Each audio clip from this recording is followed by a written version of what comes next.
वअला आलिहि व अस्हाबिहि अजमईन अम्मा बाद फ़ौज़ु बिल्लाहि मिनश शैतानिर रजीम बिस्मिल्लाहिर रहमानिर रहीम अला इन्न औलिया अल्लाहि ला खौफुन अलैहिम वला हुम यहज़नून अल्लज़ीना आमनू व कानू यत्तक़ून व फ़ी मक़ामिन आख़र इन औलियाउहु इल्लल मुत्तक़ून आमन्तु बिल्लाहि सदक़ल्लाहुल अज़ीम व सदक़ रसूलुहुन नबियुल अमीनुल मतीनुल मुबीनुल मुईदुल करीम व नहनु अला ज़ालिका लमिनश शाहिदीन वश्शाकिरीन वल्हम्दुलिल्लाहि रब्बिल आलमीन।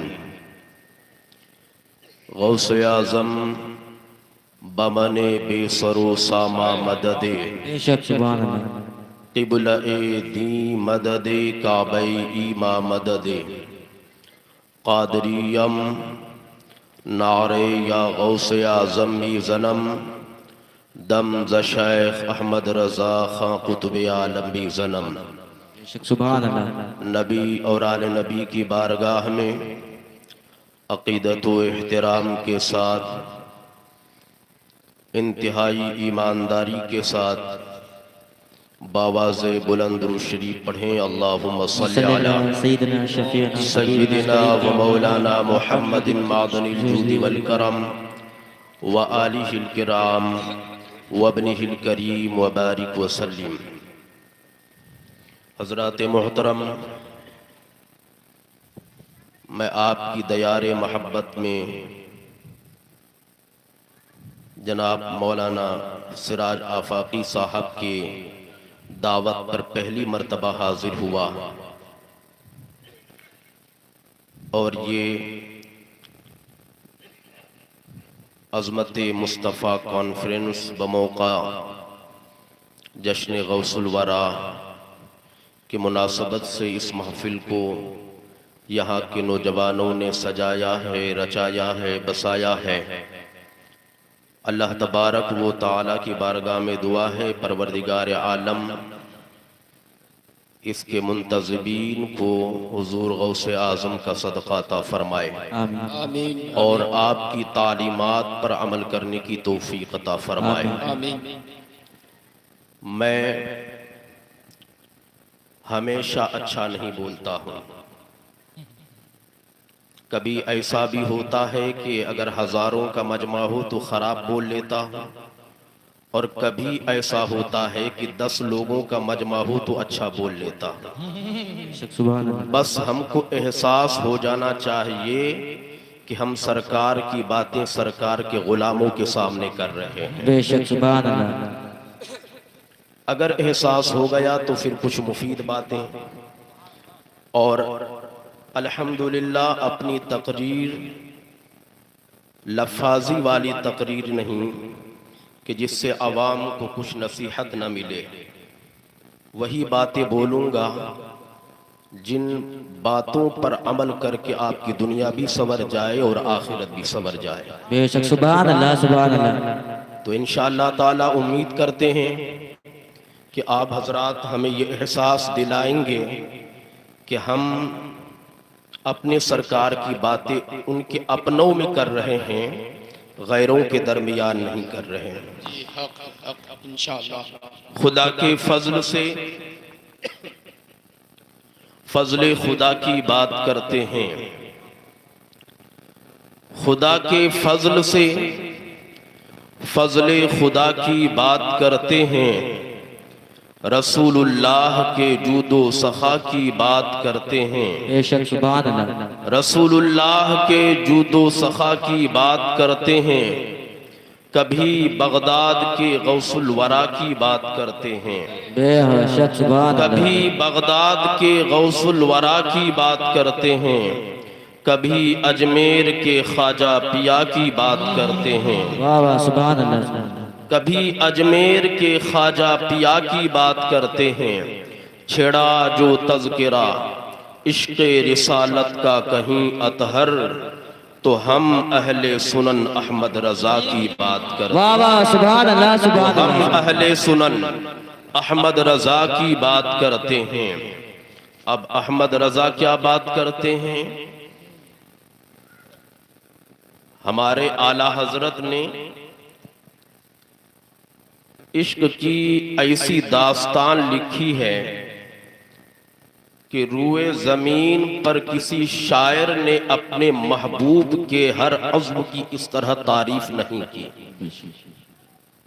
तभी जाकर के आशिक ने यूं पुकार उठा कि डाल दी कल्ब में अज़मते मुस्तफ़ा। वाह वाह, सुभान अल्लाह, सुभान सैयदी अल्लाह, आला हजरत पे लाखों सलाम। बेशक सुभान अल्लाह। तो हुसूल बरकत के लिए नाशरीफ के चंद अशार तहत में मुलाहजा करें। इंशाअल्लाह। यूं सहाबा है मोहम्मद मुस्तफ़ा के सामने बेशक सल्लल्लाहु अलैहि वसल्लम।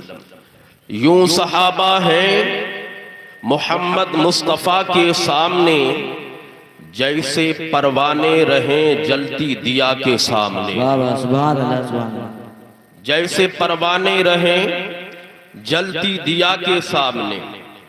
परवानों को देखा आप लोगों ने? जब दिए जलते हैं तो परवाने उसके इर्द गिर्द मंडलाते रहते। तो यूं ही हाल सहाबाए किराम का था। कभी भी मेरे आका को अकेले नहीं छोड़ते। यहूदियों ने भेजा अपने जासूस को कि देख कर आओ कि किस तरीके से मोहम्मद अरबी को शहीद किया जाए माज़ल्ला।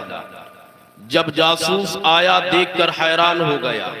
मेरे मुस्तफ़ा वुजू फरमा रहे हैं तो वुजू के पानी को जमीन पर गिरने नहीं देते, बल्कि सहाबाए किराम अपने हाथों से उन पानियों को अपने चेहरों पर मलते हैं। बेशक सुभान जब अल्लाह। ये जासूस कंडीशन देखा, हालत देखा, वापस जाकर खबर देता है कि मोहम्मद अरबी को शहीद करने का इरादा तर्क कर दो।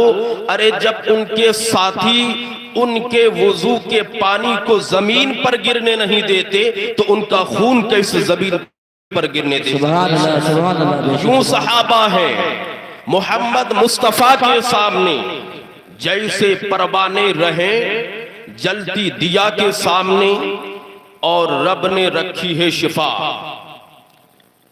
रब ने रखी है शिफा ऐसी लुआबे पाक में। खाक है सारी दवाएं इस दवा के सामने। बेशक सुभान अल्लाह। खाक है सारी दवाएं इस दवा के सामने। अल्लाह ने अपने हबीब के लुआबे दहन में ऐसी तासीर रखी थी कि मेरे आका अगर खारे पानी में अपना लुआबे दहन डाल दे तो वो शीरी हो जाता। किसी की दुखती आंख में अगर अपना लुआबे दहन लगा देते तो उसकी दुखती आंख ठीक हो जाती। अगर किसी बीमारी को उसकी बीमारी की जगह पर लगाया जाता उसकी बीमारी काफूर में तब्दील हो जाती। अल्लाह ने ऐसी शिफा रखी अपने हबीब के लुआबे पाक में। शायर इसी को कहता है, रब ने रखी है शिफा ऐसी लुआबे पाक में। खाक है सारी दवाएं इस दवा के सामने। बेशक सुभान अल्लाह, सुभान अल्लाह। और गर न होते शाफ़िए रोज़े जज़ा अपने नबी, गर न होते शाफ़िए रोज़े जज़ा अपने नबी, कौन करता पैरवी अपनी खुदा के सामने। बेशक सुभान अल्लाह, सुभान अल्लाह। कयामत का दिन होगा, तमाम की तरफ से कहा जाएगा कि जाओ किसी और बारगाह में। नफ्सी नफ्सी का आलम होगा, कोई किसी का पुरसान हाल न होगा। इस मुश्किल तरीन घड़ी में हमारे नबी अनालहा कह रहे होंगे, कौन करता पैरवी गर न होते शाफ़िए रोज़े जज़ा अपने नबी, कौन करता पैरवी अपनी खुदा के सामने। बेशक। और कहते हैं कि दो घड़ी ठहरो नकीरो, दो घड़ी ठहरो नकीरो, वो अभी आने को है, फिर जो चाहो पूछ लेना मुस्तफा के सामने। बेशक सुभान अल्लाह सुभान अल्लाह। हुजूर सदरुल शरिया अलैहि रहमा बहार शरीयत में लिखते हैं अल जौहरतुन नय्यरा के हवाले से कि मुर्दे को जब कब्र में दफन कर दें तो मुस्तहब ये है कि उनके अजीज व अकारिब उनके कब्र पर इतनी देर ठहरे रहें जितनी देर में एक ऊंट को ज़बह करके उनके गोश्त को तकसीम कर लिया जाता है। इसमें हिकमत क्या कि उस मुर्दे को उनसियत होगी, सवाले कब्र में आसानियां होंगी।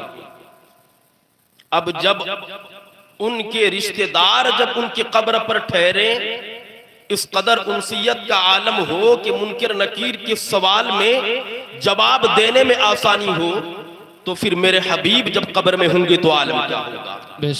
फिर वो आशिक़े सादिक यूं कहेगा कि दो घड़ी ठहरो नकीरो, वो अभी आने को है, फिर जो चाहो पूछ लेना मुस्तफा के सामने। बेशक सुभान अल्लाह सुभान अल्लाह। फरमाते हैं कि माहो अंजुम लालवो गुल के कसीदे छोड़िए, माहो अंजुम लालवो गुल के कसीदे छोड़िए, कायनाते हुस्न क्या है मुस्तफा के सामने।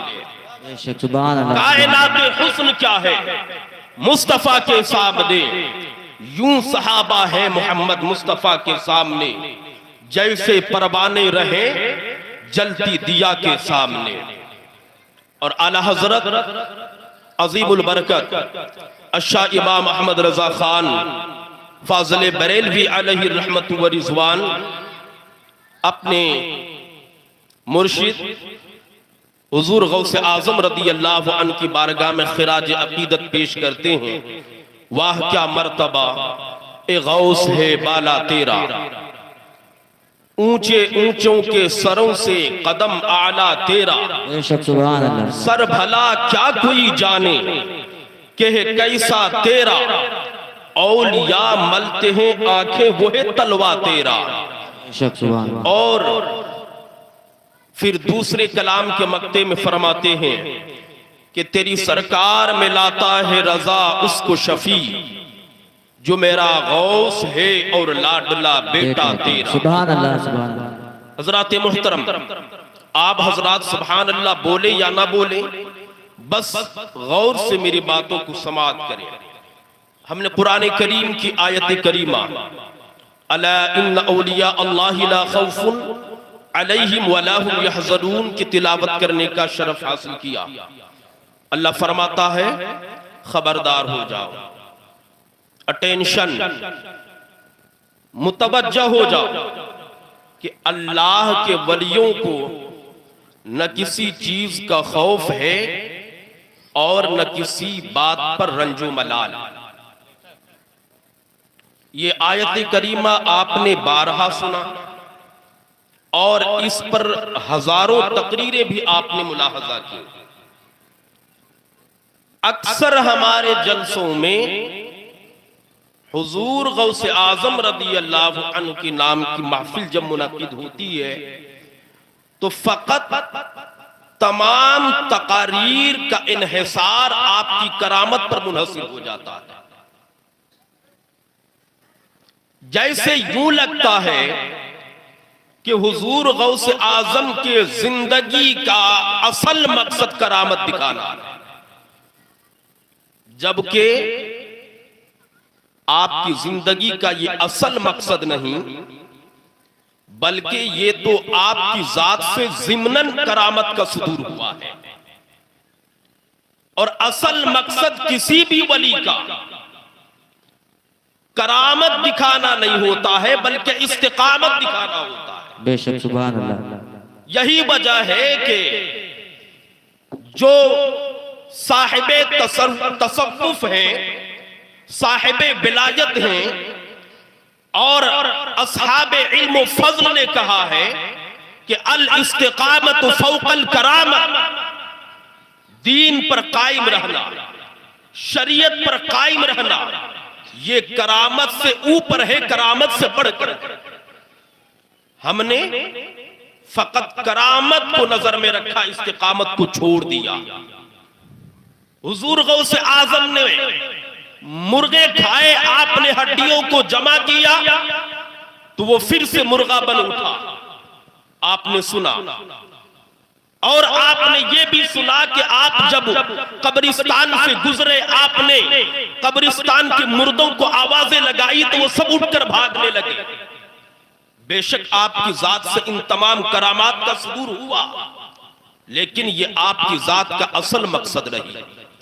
आपकी जात का असल मकसद इस्तिकामत और अपने मुरीदों को अल्लाह से मुतारफ कराना, ये आपकी जिंदगी का असल मकसद है। अच्छा, अल्लाह के वली होते कौन है? दुरूद पढ़िए, अल्लाहुम्मा सल्ली अला मौलाना मुहम्मद मादनिल जूद वल करम व आलिहिल किराम व इब्निहिल करीम व बारिक व सल्लिम। अल्लाह के वली कौन होते हैं? आज विलायत का मेयार भी बहुत गिर चुका है। पहले विलायत मिलती थी हुजूर गौसे आजम के दर से। जिस मुरीद को इस्तिंजा करने का तरीका पता ना हो, जिस मुरीद को नमाज की फर्जियत के बारे में पता ना हो, वो मुरीद इतना बड़ा लक़ब अपने पीर को दे रहा है कि मेरा पीर तो अल्लाह का वली है। जब से मुरीदों ने विलायत बांटना शुरू कर दिया, तब से विलायत का मेयार घट गया। और फिर हाल ये है कि आज इस जमाने में एक हाफिज़े कुरान बनने के लिए कम से कम 3 साल की मेहनत की जरूरत पड़ती है, लेकिन वली बनने के लिए 3 साल तो कुजा मुरीद ने कह दिया मेरा पीर वली है तो वो वली मशहूर हो गया। सुभान अल्लाह, सुभान अल्लाह, सुभान अल्लाह। सोचिए जरा कितना बड़ा मकाम है विलायत का मकाम। और बस फोकट में चंद मुरीद हो गए, कह दिया मेरे पीर वली है तो वली बन गए। मियां पीर के लिए वली बनना शर्त नहीं है। हुजूर सदरुल शरिया अलैहि रहमा बार शरीयत में लिखते हैं 4 शर्त है फकत पीर बनने के लिए। सुन्नी सहीउल अकीदा हो, फासिक मुअल्लिन ना हो, और इतना इल्म रखता हो कि जरूरियात के मसाइल किताबों से निकाल सके, और उसका सिलसिला इत्तिसालन आकाए करीम सल्लल्लाहु अलैहि वसल्लम तक हो। ये 4 शर्त है।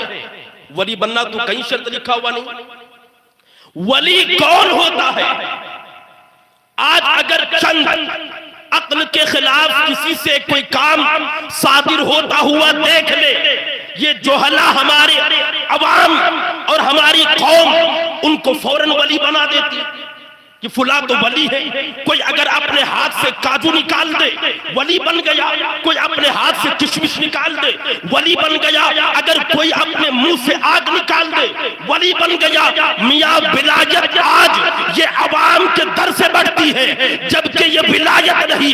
हजरत इमाम गजाली रहमतुल्लाह अलैह मुकाशिफतुल कुलूब में एक आरिफ के हवाले से लिखते हैं कि अगर तो किसी शैब को हवा में उड़ता हुआ देखे, अगर उनको मुंह में अंगारे लेता हुआ देखे, और वो अमलन किसी फर्ज को तर्क करने वाला हो, किसी सुन्नत को छोड़ने वाला हो, वो धोखाबाज तो हो सकता है, वो फराडी तो हो सकता है, वो एक अय्यार और मक्कार तो हो सकता है, लेकिन अल्लाह का वली हर किसी नहीं हो सकता। सुभान अल्लाह, सुभान अल्लाह, सुभान अल्लाह। हक है माशाअल्लाह। आज हमने फकत बस अक्ल के खिलाफ कोई काम सादिर हो गया, अगर कि वो दाढ़ी न रखने वाला फासिक हो, नमाजें न पढ़ता हो, आज तो हम लोगों ने ये समझ रखा है कि हर शरीयत के खिलाफ काम करो और ये कहो कि हम दुनिया सूफी है, हमारे लिए सब जायज है। सूफियत क्या कहीं और दर से आई? ये भी एक शरीयत का हिस्सा है। और शुक्र मनाइए कि अभी दज्जाल के जमाने में नहीं है, वरना तो फिर दज्जाल की ऐसी उनसे जो काम साथ चीजों को देखकर इस जमाने में अगर दज्जाल नाज़िल हो जाए तो लोग कहेंगे मियां सबसे बड़े वली है, जबकि इन चीजों का मेयार विलायत के लिए नहीं है। अल्लाह ने साफ तौर से फरमा दिया वली कौन होगा, क्योंकि वली का माना दोस्त होता है। दोस्त ही बताएगा मेरा दोस्त कौन है। आप मेरे बारे में नहीं बता सकते मेरा दोस्त कौन है, क्योंकि आपको पता नहीं मैं किन से मोहब्बत करता हूं। मेरा दोस्त कौन है जब तक कि मैं ना बताऊं कि फुला साहब मेरे दोस्त है, आप फैसला नहीं कर सकते।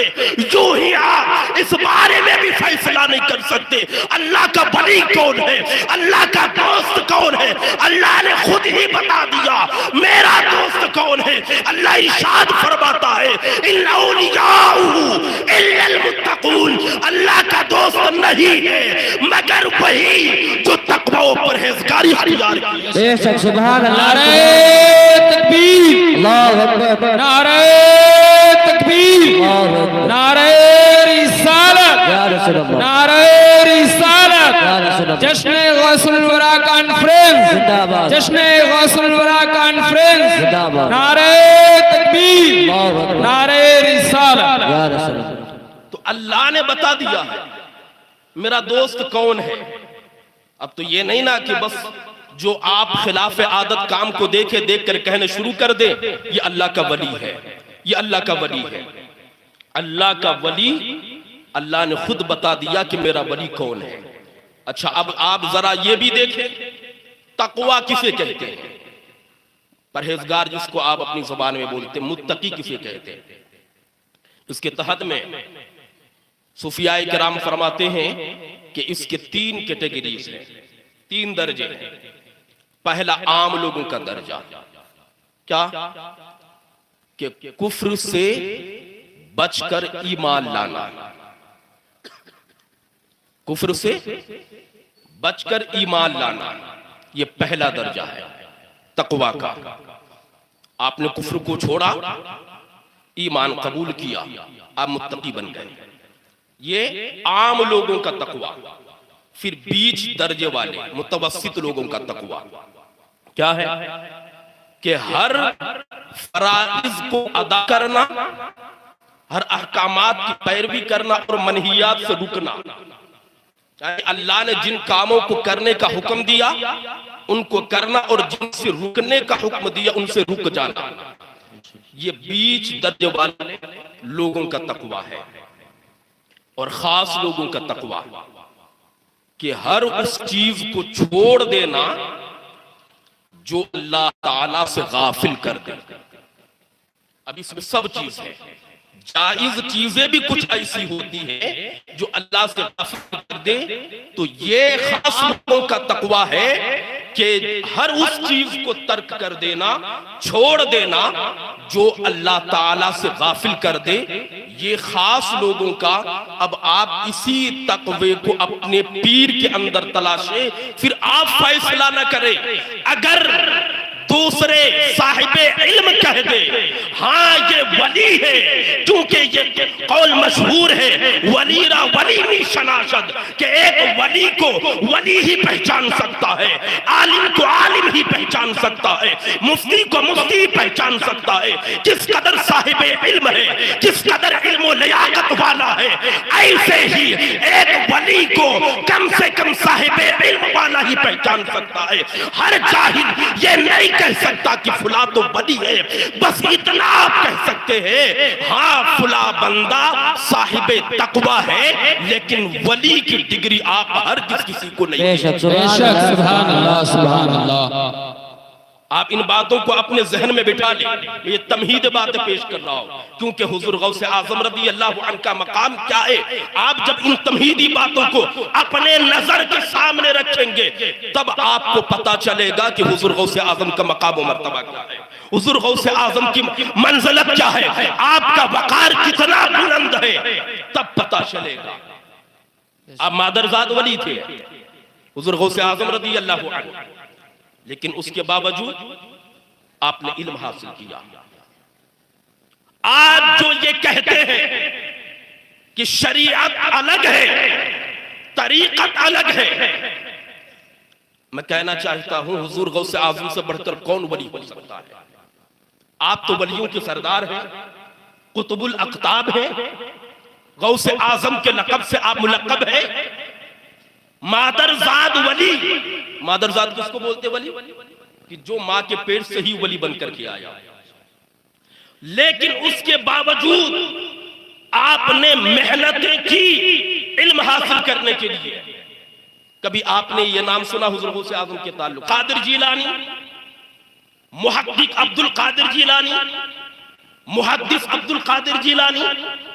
नहीं, बड़े बड़े अलकाबात हम दे देंगे, लेकिन कभी हुजूर गौसे आजम के नाम के आगे मुफ्ती का लफ्ज नहीं पाए, कभी हुजूर गौसे आजम के नाम के आगे मुहद्दिस का लक़ब नहीं पाए, कभी हुजूर गौसे आजम के नाम के आगे मुफस्सिर का लफ्ज नहीं पाए, क्योंकि हमने हुजूर गौसे आजम को इस एंगल में पेश ही नहीं किया कि हुजूर गौसे आजम कितने बड़े आलिम थे, कितने बड़े मुफ्ती थे, कितने बड़े मुफस्सिर थे।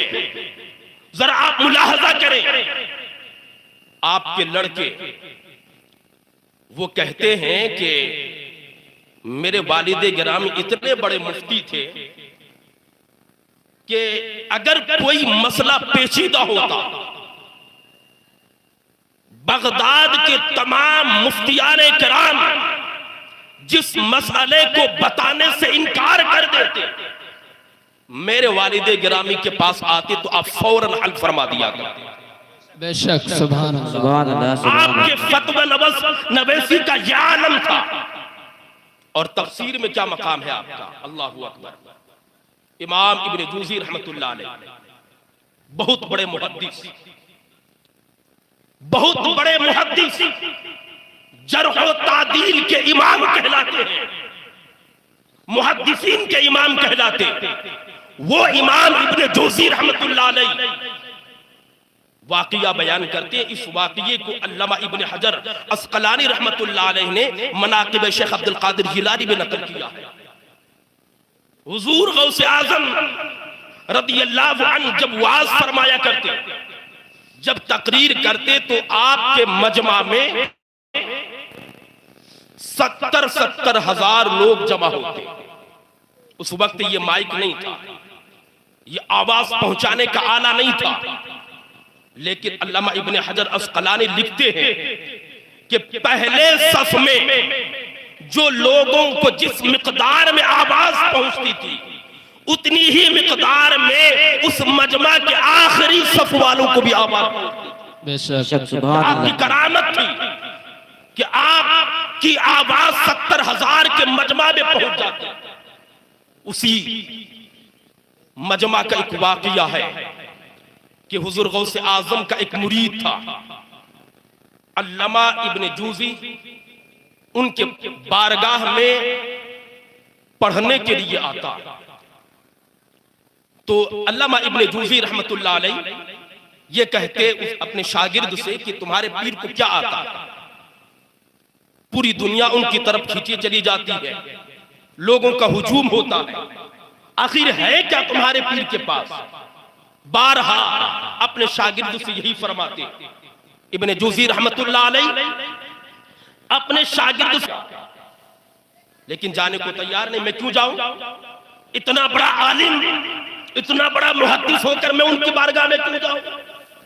तो फिर कुछ दिन के बाद फिर यही बात दोहराने लगे, तुम्हारे पीर को आता क्या है, गौसे आजम को आता क्या है? तो मुरीद ने कहा कि हुजूर, अपने उस्ताद से कहते, हुजूर आप या तो तशरीफ लेकर चले या आप उनके खिलाफ बोलना बंद कर दें। अल्लामा इब्न जूज़ी कहते ठीक है, चलो मैं चलता हूं उनकी बारगाह में। अब इतने बड़े मुहद्दिस होकर हुजूर गौसे आजम के मजमा में तशरीफ लेकर जाते हैं, तो क्योंकि अब इतना बड़ा मुहद्दिस है, अब ऐसे जाए तो कैसे जाए?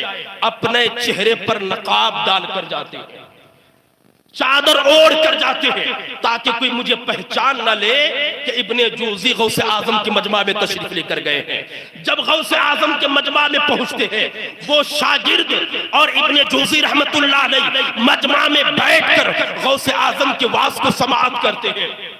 गौसे आजम की ये आदत थी कि आपकी बारगाह में एक कारी होता, कुरान के किसी आयत की तिलावत करता, गौसे आजम रज़ियल्लाहु ताला अन्हु फिल बदीई उस कुरान करीम की आयत की तफसीर कर दिया करते थे। हुजूर गौसे आजम के पास में एक कारी था, उसने कुरान की तिलावत की, गौसे आजम रज़ियल्लाहु ताला अन्हु उसकी तफसीर बयान करते हैं। इब्ने जूज़ी जो मजमा में बैठे हुए थे अपने शागिर्द से कहते हैं ये तफसीर तो मुझे भी आती है। फिर गौसे आजम ने दूसरी तफसीर की, इब्ने जूज़ी कहते हैं ये तफसीर मुझे भी आती है। तीसरी तफसीर बयान की, इब्ने जूज़ी कहते हैं ये तफसीर मुझे भी आती है। चौथी तफसीर बयान की, इब्ने जूज़ी कहते हैं ये तफसीर मुझे भी आती है।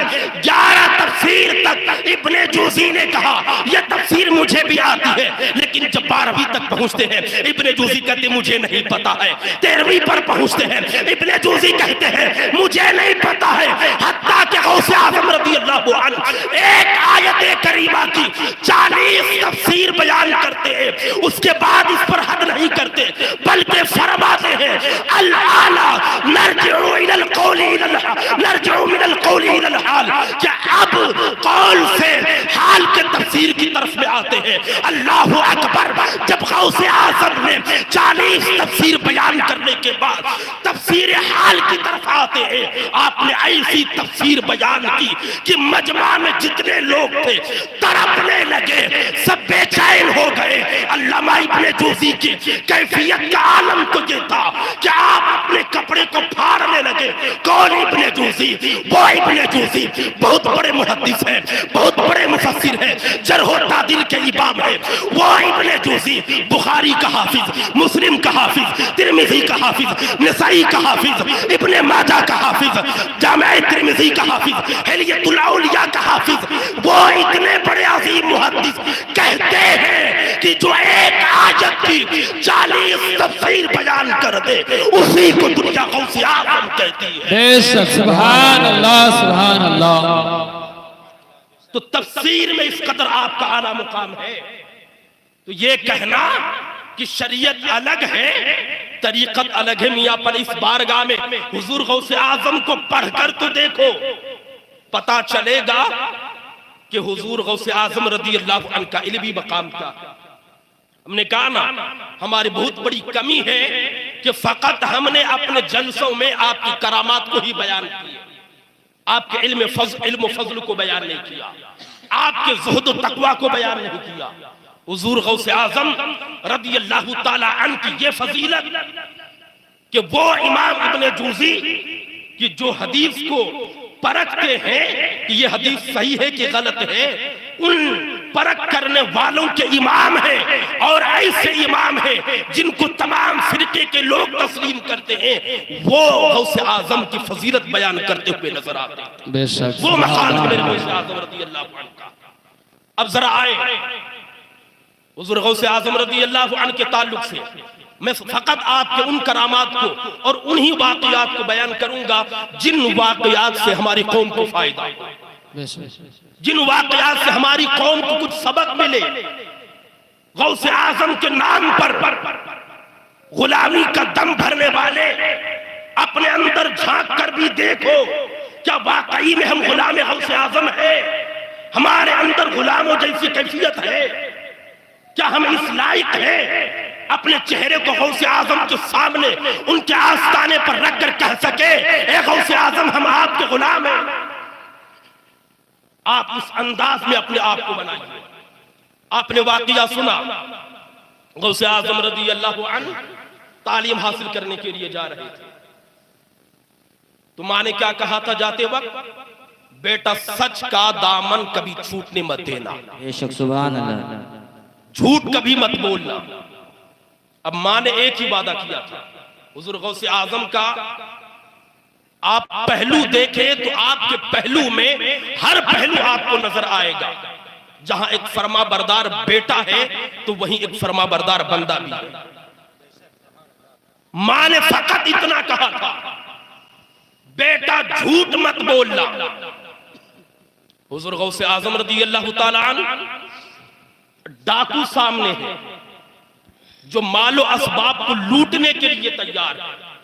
वाकया बयान करना मकसद नहीं है, आपने वाकया सुन रखा। हजारों मर्तबा आपने इस वाक़ये को मुलाहजा किया, लेकिन इसकी तह तक कभी नहीं गए, कभी इसके जड़ तक आप नहीं पहुंचे कि मां ने फकत एक मर्तबा कहा था, बेटा झूठ मत बोलना, सामने डाकू है जो माल को लूटने के लिए तैयार है।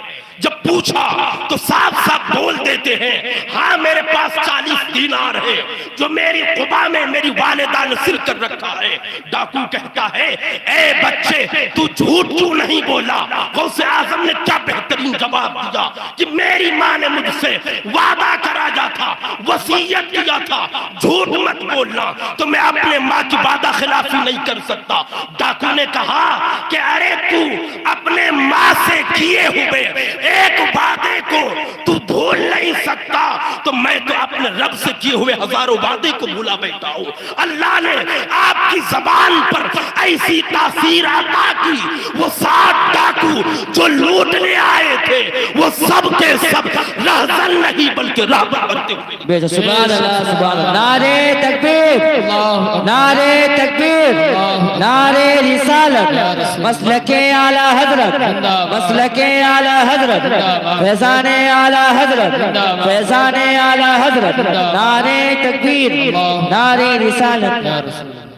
वो डाकू आपके हाथ पर तौबा व ताइब होते हैं और फिर वो सब के सब सिद्क दिल से तौबा करने के बाद इस हाल तक पहुंच जाते, अल्लाह ताला हुजूर गौसे आजम के सदक़े में उन 60 डाकुओं को मर्तबे विलायत अता फरमाते। इस वाक़ये को आपने सुन रखा है, क्या इस वाक़ये को अपनी औलादों में अमल कराने की कभी कोशिश की? गौसे आजम के गुलाम अब कब कहलाएंगे? क्या फकत आप 11वीं के नाम पर देगे बना ले? आप एक दिन की ये महफिल कायम करके बाहर से उलमाए किराम को बुलाकर नजराना दे दिए और समझ लिए कि हाँ मेरी गुलामी साबित हो गई।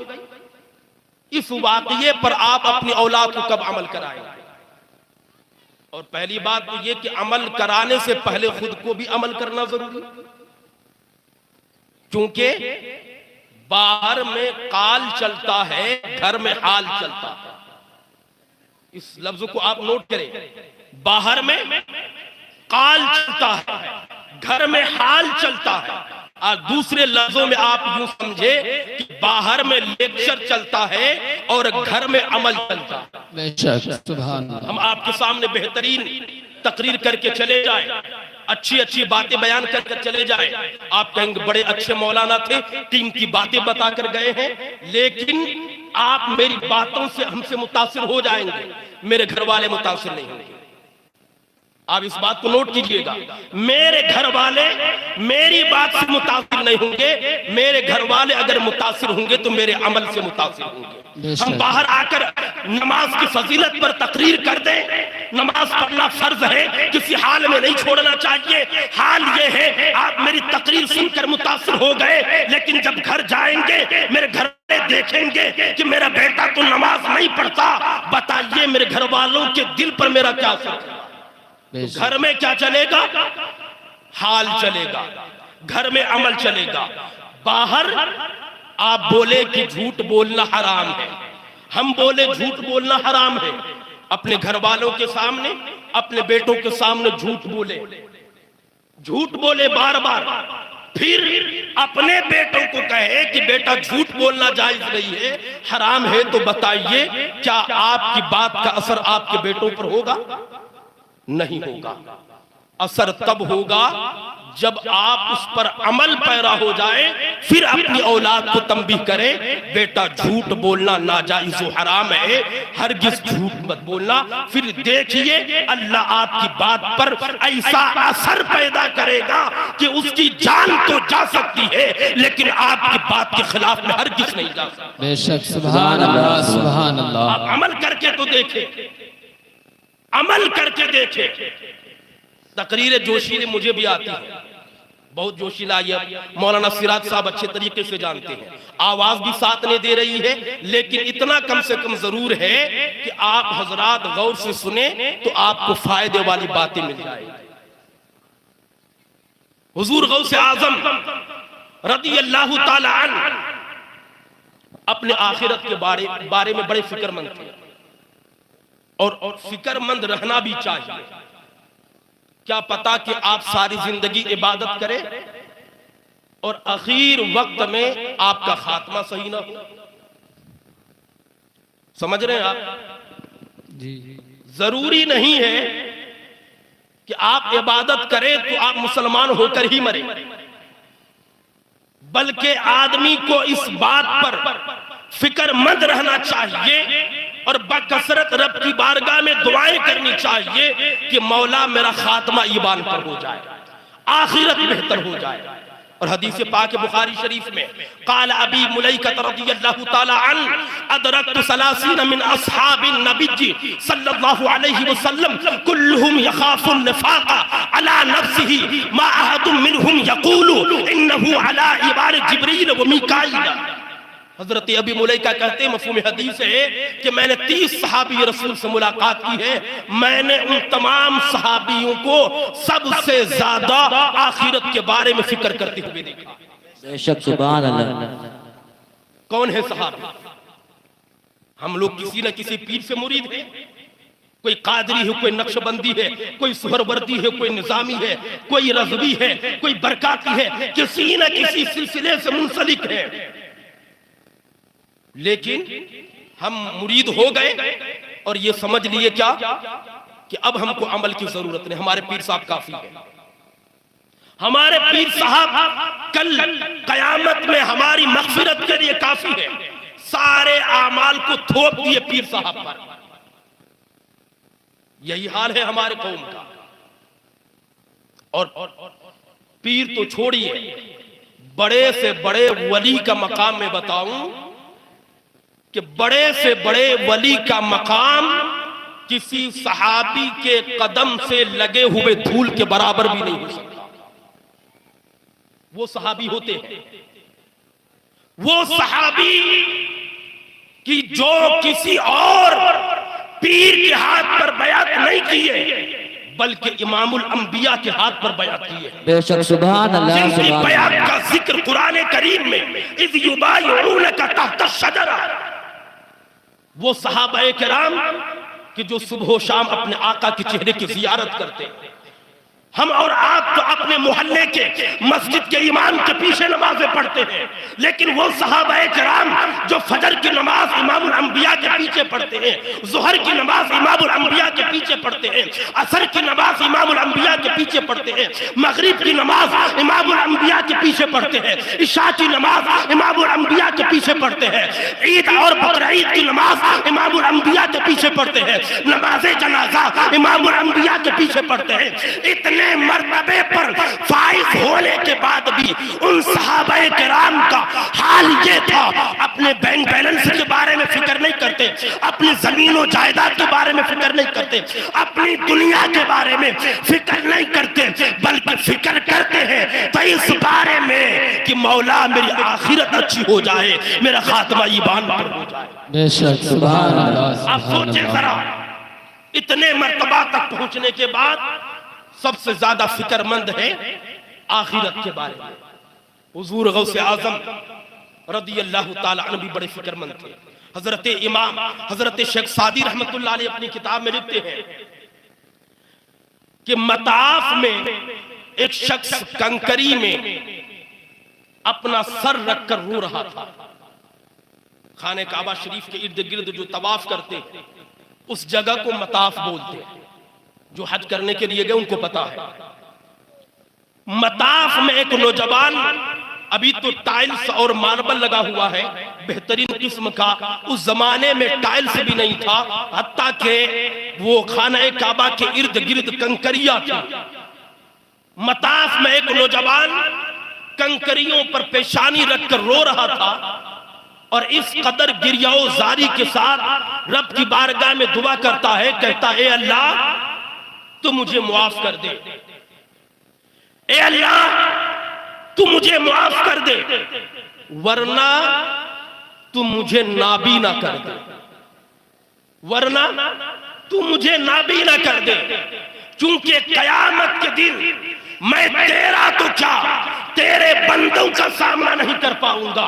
इस कदर ज़ारो कतार रोता है कि तवाफ करने वाले हुज्जाजे किराम उनके आंख के आंसू को देखकर हुज्जाजे किराम को रोना आ जाता है। यहाँ तक कि एक शख्स तो तवाफ रोक करके उस नौजवान के पीठ के पीछे आकर उनके पीठ को थपथपाता है, कहता है ए नौजवान घबराने की जरूरत नहीं है, अल्लाह बहुत बड़ा रहीम है, अल्लाह बहुत बड़ा करीम है, अल्लाह की रहमत बहुत वसी है।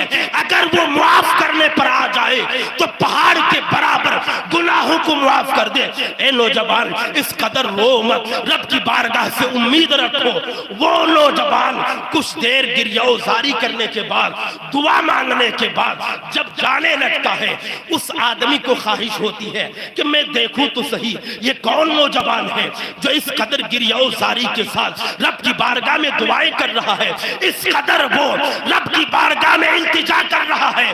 वो नौजवान अपने चेहरे पर पर्दा डाले हुए था, वो नौजवान चलता है, पीछे पीछे वो आदमी भी चलता है। मैं देखूं तो सही, उसको भरोसा दिलाऊं, उसको मैं उम्मीद दिलाऊं कि रब की बारगाह बहुत बड़ी बारगाह है, रब की बारगाह, रब की रहमत बहुत वसी रहमत है, तुम फिक्र मत करो, अल्लाह मुआफ फरमा देगा। वो आदमी उस नौजवान के पीछे पीछे चलता है। कुछ देर चलने के बाद जब वो नौजवान अपने चेहरे से नकाब को हटाता है, फैज़ा हुआ शेख अब्दुल कादिर जीलानी, वो ज़ारो कतार रोने वाला, वो गिरियाज़ारी के साथ दुआएं करने वाला कोई और नहीं, वलियों का इमाम गौसे आज़म रज़ी अल्लाह ताला अन्हु थे, जो इस कतर गिरियाज़ारी के साथ रब की बारगाह में दुआएं कर। नारे तकबीर, नारे रिसालत, नारे रिसालत, मसलके आला हजरत, मसलके आला हजरत, फैज़ाने गौसे आज़म, फैज़ाने गौसे आज़म, उलमाए अहले सुन्नत, नारे तकबीर, नारे रिसालत। माशाअल्लाह।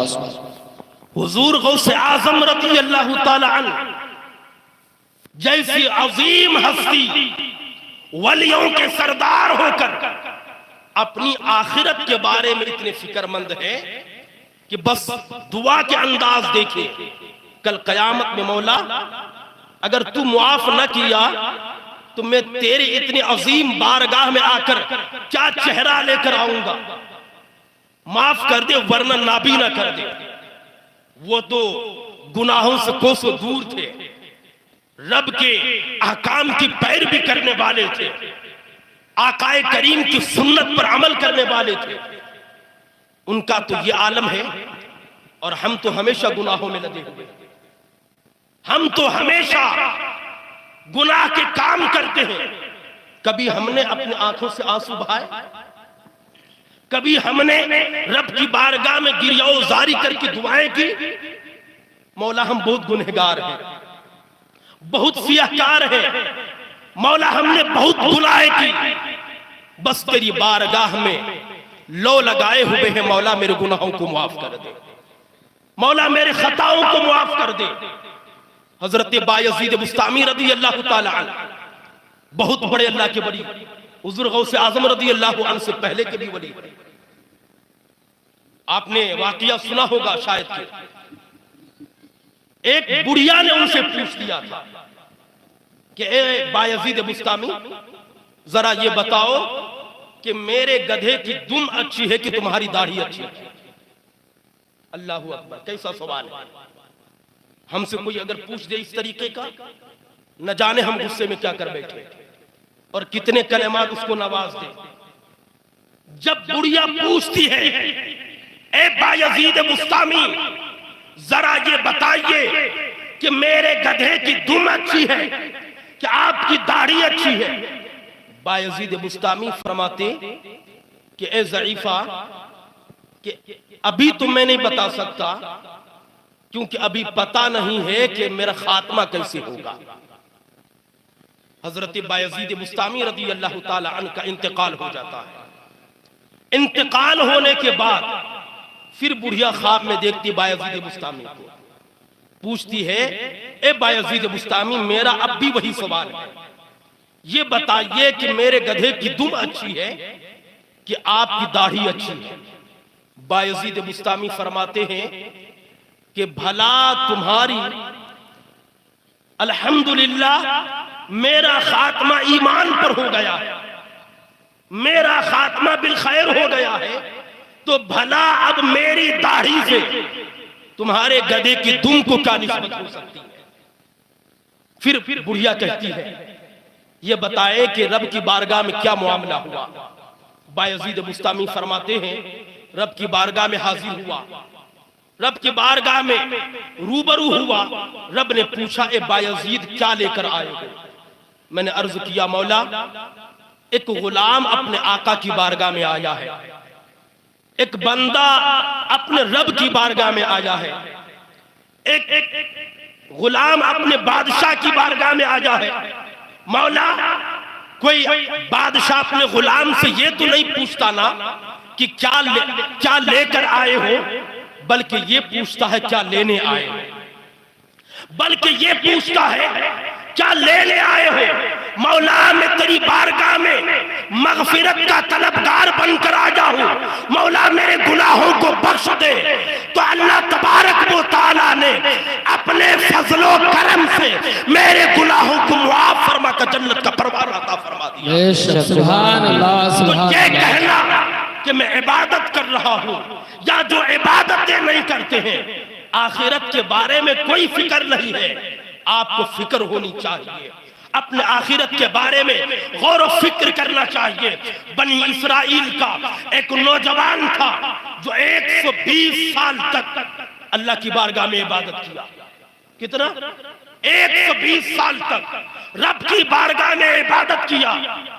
उसके बाद अल्लाह ताला उस वक्त के नबी की तरफ वही भेजता है, जाकर उस बंदे से कह दो कि तुम क्यों इबादत कर रहे हो जबकि अल्लाह तेरी इबादत को कबूल नहीं कर रहा है। वो नबी आकर पैगाम देते हैं। अब वो नौजवान, वो इबादत गुजार क्या ही बेहतरीन जवाब देता है। कहता है मैं बंदा हूं, वो मेरा रब है, मेरा काम बंदगी करना है, मैं अपना काम करता रहूंगा, वो मेरा मालिक है, रब है, कबूल करे या ना करे। अल्लाह को ये जवाब इतना पसंद आ जा, नबी को वही भेजता है, कहता जाकर कह दो उसने मेरी बंदगी का हक अदा कर दिया, फकत इस जवाब की वजह से मैंने उसकी जिंदगी की तमाम इबादत को कबूल किया। तो ये जरूरी नहीं कि हम और आप जो इबादतें करें वो इबादत कबूल भी हो जाए, लेकिन फिक्रमंद होना चाहिए। यही दुआ करते रहनी चाहिए कि या अल्लाह मैं जो दुआएं करूं, मैं जो इबादतें करूं, मौला उन इबादतों को अपने फजल करम से कबूल कर ले, अपनी बारगाह में कबूलियत का दर्जा अता कर दे, वरना तो फिर मेरी इबादतें किसी काम की नहीं। शैतान किसी न किसी बहाने से बहकाता रहता है, किसी न किसी बहाने से इंसान को, हजरत इंसान को, आदमी को इबादत के लज्जत से दूर कर देता है। यही वजह है कि आकाई करीम सल्लल्लाहु अलैहि वसल्लम की हदीस पाक है, फकीहुन वाहिदुन अशद्दु अला शैतान मिन अल्फ आबिदीन, कि एक फकीह 1000 आबिद से बेहतर है, शैतान पर भारी है। एक फकीह 1000 आबिद से शैतान पर भारी है। क्यों? क्योंकि जो जाहिल इबादत गुजार है, शैतान का तसल्लुत उस पर बहुत जल्द हो जाता है। जाहिल इबादत गुजार वो शैतान का मस्खरा बन जाता है। हजरत अब्दुल्लाह इब्न अब्बास रज़ियल्लाहु अन्हु का फरमान है, तदारुसुल इल्मी साअतम मिनल लैल खैरुम मिन अहजाइहा, कि एक घड़ी रात के वक्त में इल्म हासिल करना पूरी रात इबादत करने से बेहतर है। आप इन बातों को नोट करें।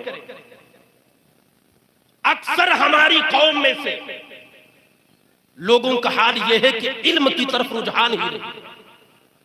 बड़े बड़े मसाइल तो दूर की बात है, छोटे छोटे मसाइल भी उनको पता नहीं है। जो 5 वक्त का नमाजी है उनसे भी अगर पूछ लिया जाए ये बताइए कि फराइज नमाज कितने हैं, नमाज के अंदर वाजिबात कितने हैं, किन किन चीजों से नमाज फासिद हो जाती है, नमाज के शराइत क्या है, वुजू किस तरीके से बनाया जाए, कपड़ा किस तरीके से पाक किया जाए, हमारी अवाम को ये बुनियादी मसाइल भी पता नहीं।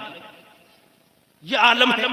लेकिन देखो कि कुछ ऐसे भी नमाज के बाद में तस्बीह लेकर बैठे रहते, घंटों घंटे तस्बीह पढ़ते हैं और ये समझ रहे होते हैं कि यही तस्बीह हमारे लिए काफी है।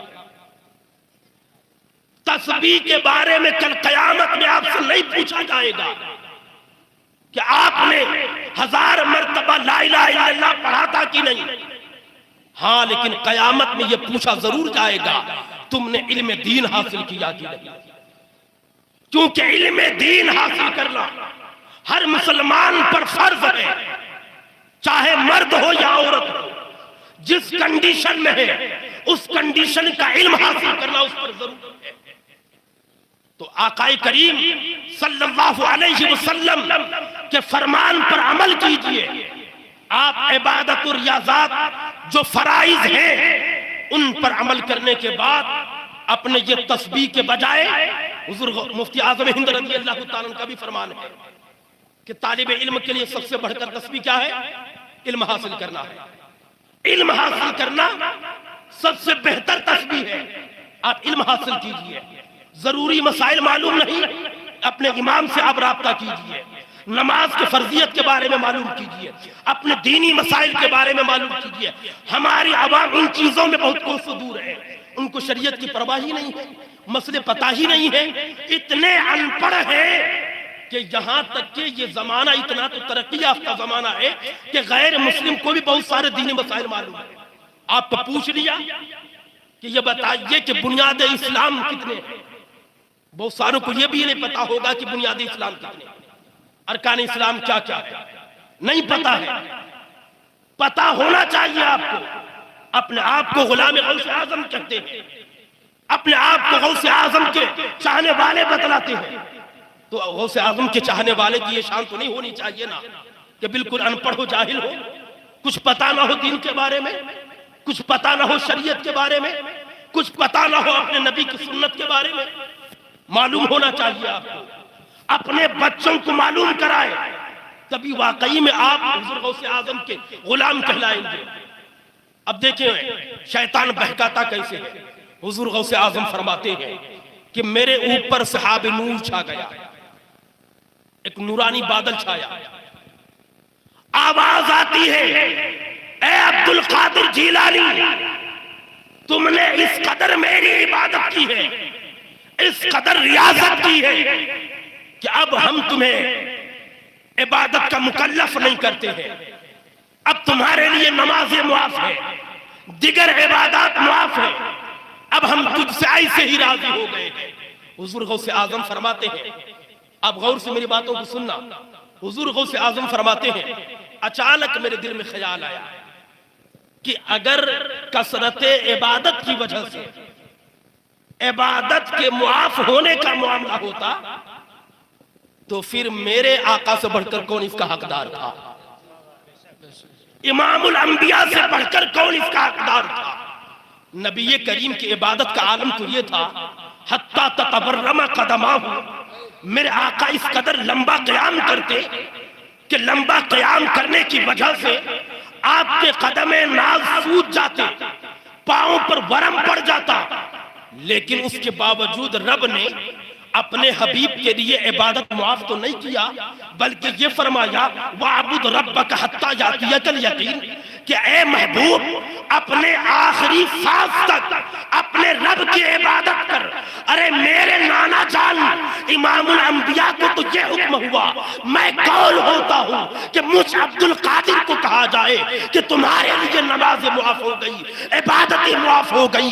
गौसे आजम फरमाते हैं, मैं ला हौला वला कुव्वता इल्ला बिल्लाहिल अलीय्यिल अज़ीम पढ़कर आसमान की तरफ देखा, वो जो मुझे नूर नजर आता था, वो जो मुझे सहाबे नूर नजर आता, वो फौरन स्याही में तब्दील हो गया।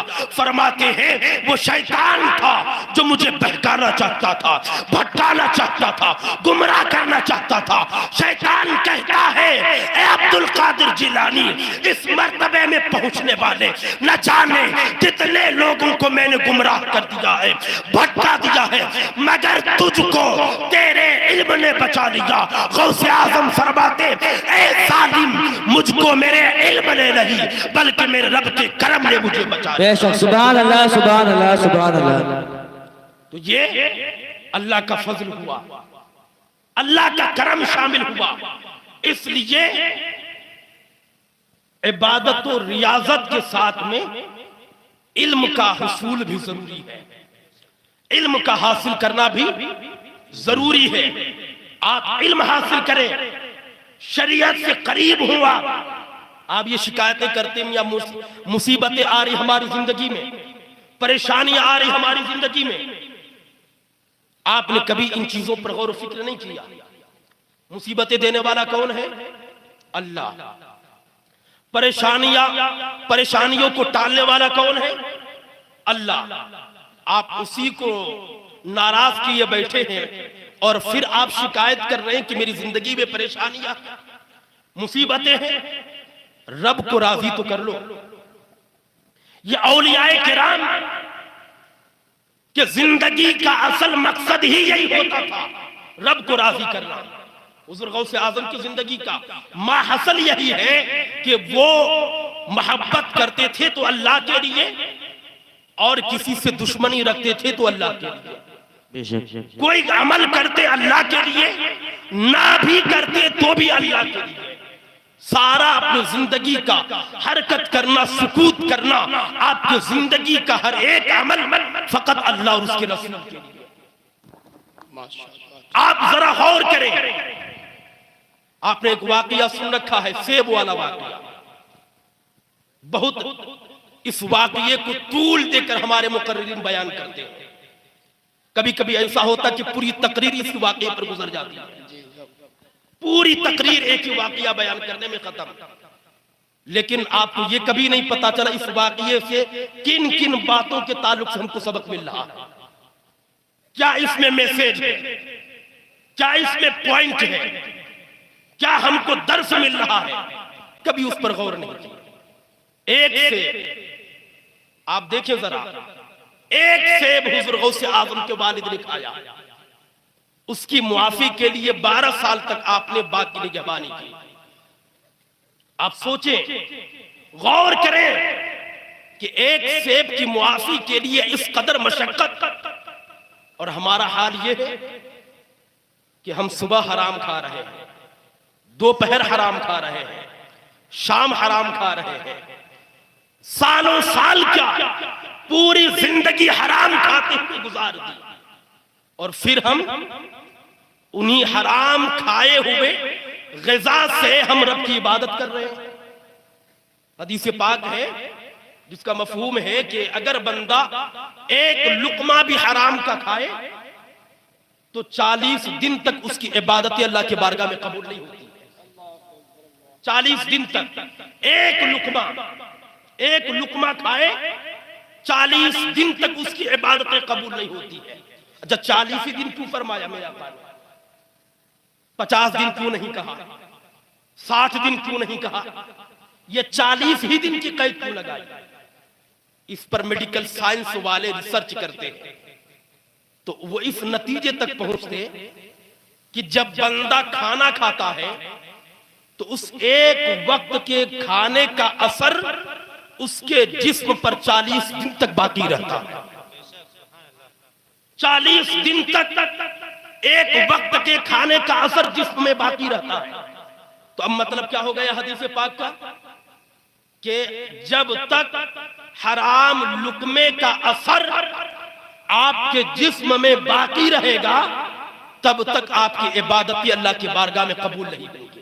तो ये एक दिन खाए, एक दिन एक लुकमा खाए तो ये हाल है। हम आज खा रहे हैं, कल खा रहे हैं, सालों साल खा रहे हैं, फिर बताएं क्या हमारी इबादतें रब की बारगाह में कबूल होंगी? एक तरफ नमाजें पढ़े, एक तरफ हराम खाए, एक तरफ हराम खाए, फिर रब की बारगाह में दुआएं करें, मौला मेरी जिंदगी से मुसीबतों को दूर कर दे, मौला मेरी जिंदगी से परेशानियों को दूर कर दे। अरे हदीस पाक के अल्फाज हैं, यहाँ पर नहीं, खानाए काबा के सहल पर वयमुद्दू यदाहु, अपने हाथों को दराज करके रब की बारगाह में दुआएं करे, और हाल ये हो कि वो हराम खाता हो, अल्लाह ताला उस बंदे की दुआ को कबूल नहीं करता। ये हाल है हमारा। मेरे गौसे आजम का फरमान मुलाहजा कीजिए। हुजूर गौसे आजम क्या फरमाते हैं कि तुम अपने घर बनाने में, ये फरमान किसका है? हुजूर गौसे आजम रज़ी अल्लाहु अन्हु का, कि तुम अपने घर बनाने में उम्रें गुजार देते हो, जबकि उन मकानों में बसेरा दूसरे लोगों का होगा और जवाब और हिसाब तुमको देना होगा। हुजूर गौसे आजम का फरमान है, तुम मकान बनाने में उम्रें गुजार देते हो, जबकि उन मकानों में बसेरा दूसरे लोगों का होगा और हिसाब तू देगा। आप गौर करें जरा, मकान बनाने में पूरी उम्रें खपा दी आपने, अब जब बनकर तैयार हो गया, मलकुल मौत पहुंच गए, रूह कब्ज हो गई, अब कब्र में पहुंचे, अब तो मलकुल मुनकर नकीर सवाल आपकी औलाद से नहीं करेगी कि आप जो इस मकान में रह रहे हैं इसका हिसाब दो, बल्कि सवाल तो आपसे होगा, इस मकान को बना जा तो किन रुपयों से बना जा, इस मकान को बना जा कितना हलाल का पैसा है, कितना हराम का पैसा है, उसको जवाब दो। पता चलेगा कि आपने एक मकान को बनाने के लिए आपने इस कदर पसीने बहाए कि आपने न हलाल देखा, न हराम देखा, न नमाज का वक्त देखा, मुअज्जिन हय्या अल सलाह पुकारता रहा, हय्या अल फलाह पुकारता रहा, लेकिन आपका हाल तो ये था, आप मकान बनाने के लिए आप मेहनतें कर गए, आप मकान बनाकर तैयार कर लीजिए, आपकी औलाद उस मकान में रह रही है, लेकिन कब्र में हिसाब आपको देना पड़ा। सुभान अल्लाह, सुभान अल्लाह। तो गौसे आजम ने क्या आपको नसीहत दिया कि आप ऐसा काम ना करो कि गुनाह तो आप करो लेकिन उसका फायदा कुछ और ले ले, यानी जिस आप अमल का आप फायदा ही ना ले, फिर उसी के बारे में पूछताछ हो। इसलिए आप अपनी जिंदगी को बेहतर कीजिए, अपनी जिंदगी को, अपनी औलाद के बारे में सब कोई फिक्र करता है, कभी आपने अपने बारे में फिक्र करते हुए देखा कि आप खुद अपने बारे में फिक्र कर, अपने बारे में फिक्र क्या है? अल्लाह फरमाता है, या अय्युहल्लज़ीना आमनू क़ू अनफुसकुम व अहलिकुम नारा, ऐ ईमान वालो खुद को और अपने घर वालों को जहन्नम की आग से बचाओ। पहले अपने बारे में आया, खुद को भी बचाओ। आकाए करीम सल्लल्लाहु अलैहि वसल्लम की हदीस पाक है, मेरे आका फरमाते हैं कि जन्नत में वही जाएगा जो रहम करने वाला होगा, जो रहम करने वाला होगा। सहाबा किराम अर्ज करते, या रसूल अल्लाह, हम में हर कोई मेहरबान है, रहम वाला है। मेरे आका फरमाते, रहीम वो नहीं जो सिर्फ दूसरों पर रहम करे, बल्कि रहीम वो है जो खुद पर भी रहम करे और दूसरों पर भी रहम करे, वो रहीम है। तो आपने कभी अपने ऊपर रहम खाया? हम ये अमल कर रहे हैं, हम जन्नत में जाएंगे कि जहन्नम में जाएंगे? हम ये अमल कर रहे हैं, इस अमल की बुनियाद पर रब हमसे खुश होगा कि नाराज होगा? कभी आपने अपने बारे में गौर फिक्र नहीं किया। इसलिए जरूरत है कि आप अपने बारे में गौर फिक्र करें, अपने ऊपर रहम करें, फिर उसके बाद अपनी औलाद पर रहम करें। यही हुजूर गौसे आजम रज़ी अल्लाह ताला अन्हु का आपके लिए पैगाम है कि खुद को और अपने घर वालों को जहन्नम की आग से बचाओ। बेशक, सुभान अल्लाह, सुभान अल्लाह। हुजूर गौसे आजम का कौल मुलाहजा कर लीजिए। हुजूर गौसे आजम रज़ी अल्लाह ताला अन्हु फरमाते हैं कि फर्ज के बाद, फराइज की अदायगी के बाद सबसे अफजल अमल मोहताजों को खाना, मोहताजों और मेहमानों को खाना खिलाना और आम खास लोगों के साथ हुस्ने अखलाक से गुफ्तगू करना, एक। और दूसरा ये हकीकी तसव्वुफ, हकीकी तसव्वुफ शरीअत मुतहरा पर अमल करना। ये हुजूर गौसे आजम रदी अल्लाह ताला अन्हु का फरमान है। और एक अखीर पैगाम आप जैसे लोगों के लिए जो नमाजों की पाबंदी नहीं करते, मेरे गौसे आजम का फरमान है, बेनमाजी को मुसलमानों के कब्रिस्तान में दफन न करो। ये फरमान है मेरे गौसे आजम का। इसलिए गुलाम गौसे आजम हकीकी में बनिए, गौसे आजम का गुलाम वाकई में बनिए, सिर्फ अपने लफ्जों में गुलाम गौसे आजम न बने। इसलिए जरूरत है आप इन जलसों के इनेकाद का मकसद अपने आमाल के इस्लाह बना लीजिए। इंशाअल्लाह ताला यही महफिलें हमारी जिंदगी में इनकलाब का बाइस बनेंगी, यही महफिलें हमारी जिंदगी में तब्दीली का सबब बनेंगी। अल्लाह ताला हम तमाम लोगों को हुजूर गौसे आजम रदी अल्लाह ताला अन्हु की तालीमात पर अमल करने की तौफीक अता फरमाए, आपका सच्चा गुलाम बनने की तौफीक अता फरमाए। और हम तमाम लोगों को हुजूर गौसे आजम रदी अल्लाह ताला अन्हु के नाम की महफिल यूं ही मुनक्किद करने की तौफीक अता फरमाए। व आखिरु दावाना अल्हम्दुलिल्लाहि रब्बिल आलमीन। अस्सलामु अलैकुम व रहमतुल्लाहि ताला व बरकातुहू।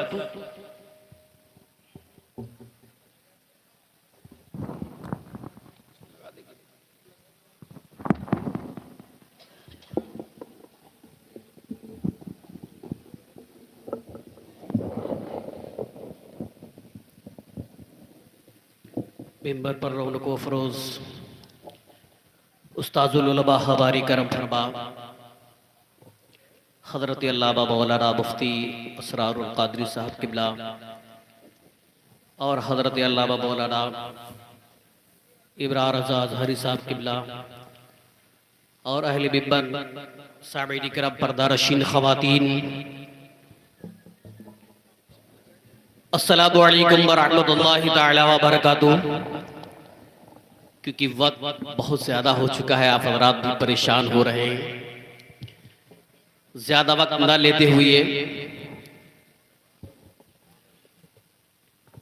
आइए हज़रात सुन्ने सुरारे से कबल उस मरकज़ अक़ीदत व मोहब्बत आक़ा नामदार बदरी मदीने के ताजदार दरोजहार के मालिक व मुख्तार अहमदी मुस्तफा मोहम्मदी मुस्तफा सल्लल्लाहु तआला अलैहि वसल्लम के दरबार को हर बार में एक बार झुमकर दुरूद शरीफ का नज़राना हदीया पेश कीजिए। पढ़िए बाआवाज़ बुलंद, अल्लाहुम्मा सल्लि अला सय्यिदिना शफ़ीना हबीबना नबीना करीमना मौलाना मुहम्मद व बारिक वसल्लिम सल्लल्लाहु अलैहि सलातु व सलाम अलैका रसूलुल्लाह सल्लल्लाहु तआला अलैहि वसल्लम। चंद अशार इमामुल कलाम कलामुल इमाम के आप हज़रात की सिफातों से आप हज़रात के हवाले तक कराओ समात फरमाएं। लम यात नज़ीरो कफ़ी नज़रिल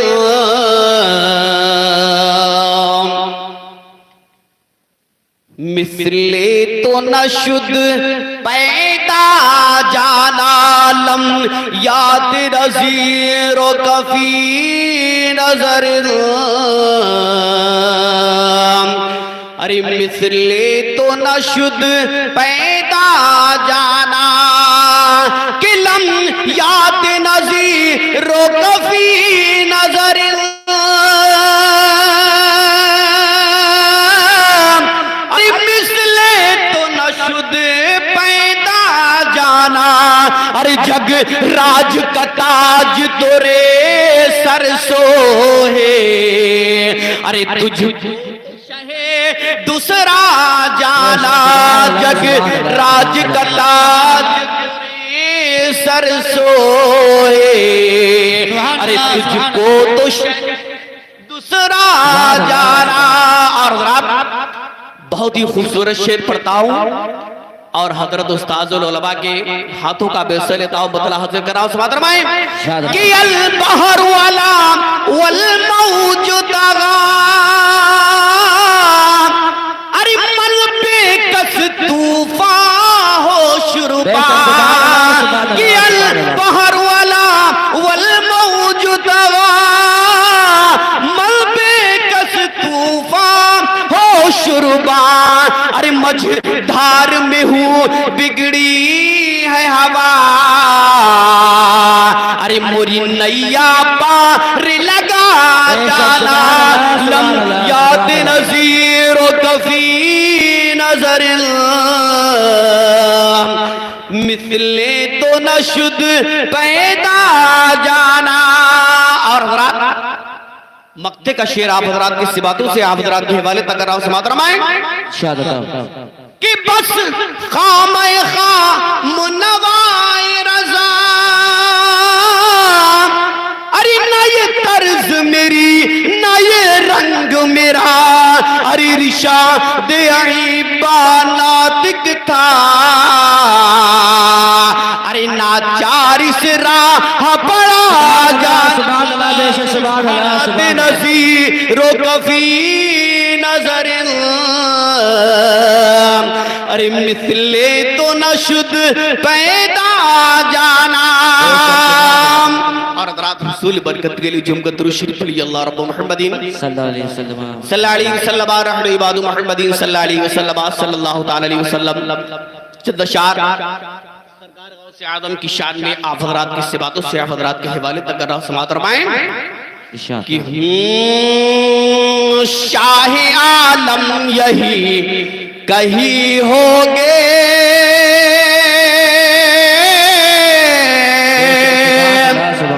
अरे जाने आलम यही कहीं होंगे। अरे मेरे हमदम यही कहीं होंगे। अरे शाह आलम यही कहीं होंगे। शाह आलम यही कहीं होंगे। अरे मेरे हमदम यही कहीं होंगे। अरे मेरा ईमान है अकीदा है, मेरा ईमान है अकीदा है। अरे गौसे आजम यही कहीं होंगे। गौसे आजम यही कहीं होंगे। गौसे आजम यही कहीं होंगे। और चंद शारा सल्लल्लाहु ताला अलैहि वसल्लम की शान में आप हज़रात के सिबातों से आप हज़रात के हवाले तक कर रहा हूं समात फरमाए। बचल के कह दीजिए या रसूल अल्लाह, और दर्द के कह दीजिए या रसूल अल्लाह। बतला हाजिर कर रहा हूं समात फरमाए कि या नबी का वजीफा करो। बचल के कह दो कोई बात नहीं, आप लोग कम है लेकिन तम है। बचल के कह दीजिए या रसूल अल्लाह कि या नबी का वजीफा करो कि रंग लाएगी उल्फत कभी ना कभी। या नबी का वजीफा करो हो। या नबी का वजीफा करो।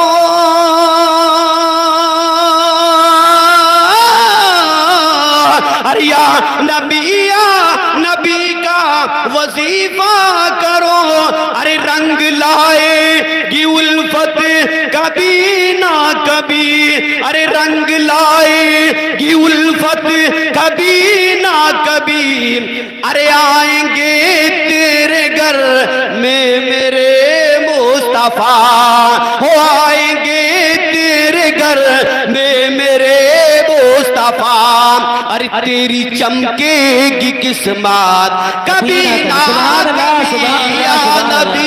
या नबी का वजीफा करो।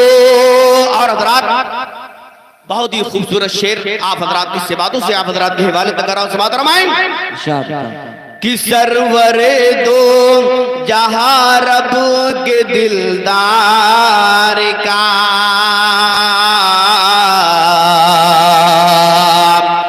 अरे दिल में अरमा है गर के दीदार का। कि सरवरे दो जहां रब के दिलदार का। अरे दिल में अरमा है गर के दीदार का। कि आप सल्ले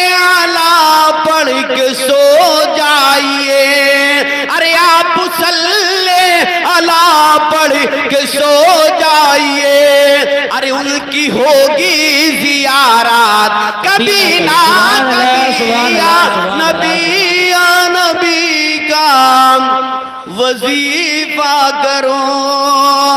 और हज़रात अब मैं एक ऐसा शेर पढ़ता हूँ, कोई सरकार गौसे आजम के नाम को सुनता है तो मचल जाता है। हजरत तवज्जो चाहूंगा, कोई सरकार ख्वाजा गरीब नवाज के नाम को सुनता है तो मचल जाता है, कोई साबिर पाक आले रहबा के नाम को सुनता है मचल जाता है। अब मैं एक शेर पढ़ता हूँ, देखता हूँ कौन कौन हजरात मोहब्बत करते हैं और जो हमारे इस शेर को सुनकर मचलते हैं। बतला हाजिर कर रहा हूँ, समात रमाएं कि पाओ माकाम दबाना तो मत छोड़ना,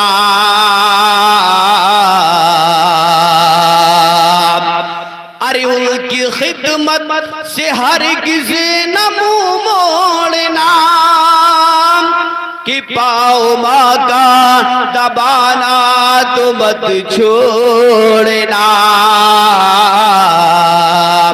अरे उनकी खिदमत से हरगिज़ न मुंह मोड़ना, कि पाओ माँ का दबाना तो मत छोड़ना, अरे उनकी खिदमत से हरगिज़ न मुंह मोड़ना, अरे उनकी खिदमत से हरगिज़ न मुंह मोड़ना, अरे प्यारी माँ की दुआओं के सदके तेरी, हो प्यारी माँ की दुआओं के सदके तेरी, अरे दूर होगी मुसीबत कभी ना कभी।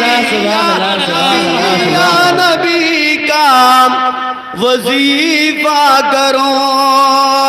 और हज़रात आखिरी शेर आप हज़रात की बातों से आप हज़रात के हवाले तक कर रहा हूं, समात रमाएं कि तेरे सर पे बलाओं का तूफान है,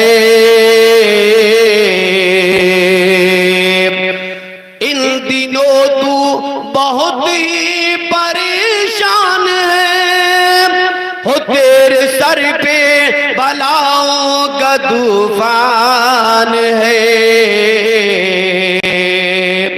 अरे इन दिनों तू बहुत ही परेशान है, अरे रोज कुरान की घर में तिलावत करो, हो रोज कुरान की घर में तिलावत करो, अरे भाग जाएगी आफत कभी ना कभी।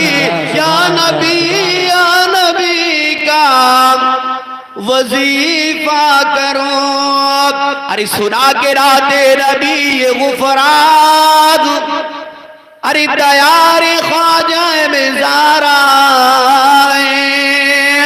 अरे सुना के राते नबी गुफरान, अरे तैयार गाजी में जा रहा है, अरे सलाम ले लो ए ख्वाजा वालो, अरे सलाम ले लो ए गाँव वालो, रहेंगे जिंदा फिर मिलेंगे। सुभान अल्लाह सुभान अल्लाह, बेशक सुभान अल्लाह सुभान अल्लाह।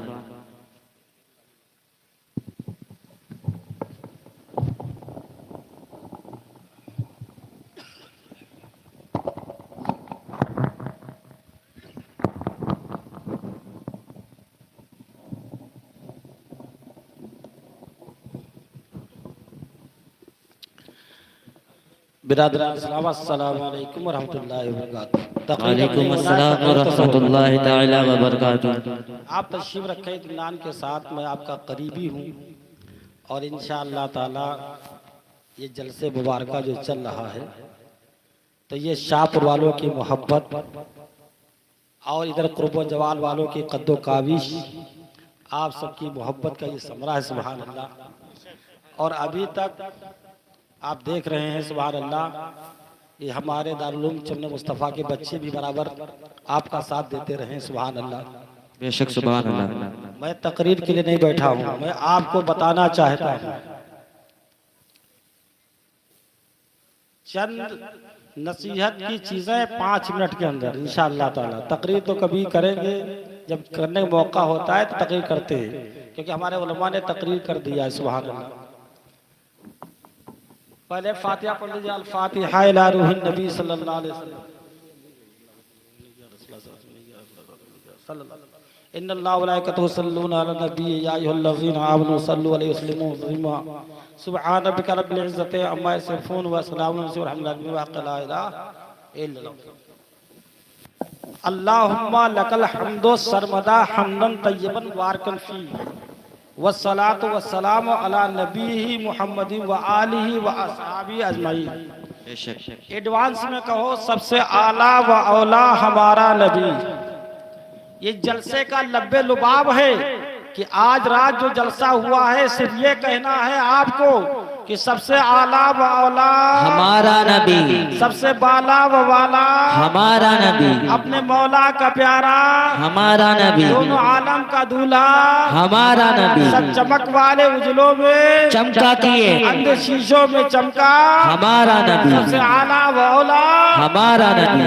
तो भाइयों ये जलसे मुबारका आज शाहपुर की सरजमीन पे जो हुआ तो अब इससे सारी दुनिया को ये सबक देते हैं और सारी दुनिया में ये ऐलान शाहपुर के जरिए से करते हैं कि अल्लाह के बाद अगर किसी का दर्जा है तो मुस्तफा जान रहमत सल्लल्लाहु अलैहि वसल्लम का है। सुभान अल्लाह, सुभान अल्लाह, सुभान अल्लाह। इसलिए अल्लाह ने अपने महबूब से बेहतर किसी को बनाया ही नहीं है। अब महबूब के जरिए से जो हमको आपको चीजें मिली हैं नमाज, तो अब आप कहिए नमाज हमें पढ़ना है, नमाज हमें पढ़ना है, हमको अपनी शरीयत पे कायम रहना है, हमको अपने दीन मुस्तफा सल्लल्लाहु अलैहि वसल्लम की अज़मत के गुण गाना है। और ये वो जलसा है जिसमें बड़े बड़े गुनाह माफ होते हैं। बेशक सुभान अल्लाह, सुभान अल्लाह, सुभान अल्लाह। नमाज पढ़ने से छोटे छोटे गुनाह माफ होते हैं, लेकिन जलसा में बैठ करके अगर दिल से आपने तौबा कर लिया कि अल्लाह मैं तौबा करता हूँ तेरी बारगाह में, आज से मैं झूठ नहीं बोलूंगा, आज से मैं गलत काम नहीं करूंगा, सुभान अल्लाह, जलसा कामयाब हो गया। बेशक सुभान अल्लाह, सुभान अल्लाह, सुभान अल्लाह, सुभान अल्लाह, बेशक सुभान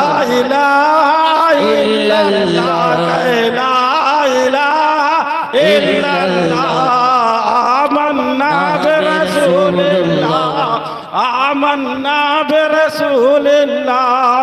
और जब हंगामे रबूदन हो हाथ में आपका दामन हो, और वादी अहमद मदफन हो, और गुलशन जन्नत मस्कन हो, पढ़ ला इलाहा इल्लल्लाह, ला इलाहा इल्लल्लाह, ला इलाहा इल्लल्लाह, आमन्ना बिरसूलिल्लाह, आमन्ना बिरसूलिल्लाह। सुभान अल्लाह। ला इलाहा इल्लल्लाह क्या है? यही तो जन्नत का टिकट है। बेशक सुभान अल्लाह। ला इलाहा इल्लल्लाह क्या है? खुदा को एक मानना और मुस्तफा को उसका रसूल मानना। सुभान अल्लाह। हम 70 करोड़ की पूजा नहीं करते, हम एक खुदा को मानते हैं। हम 70 करोड़ का आदर करते हैं, अदब करते हैं। हमारे यहाँ 1,24,000 2,24,000 अंबिया आए, हम सबका आदर करते हैं।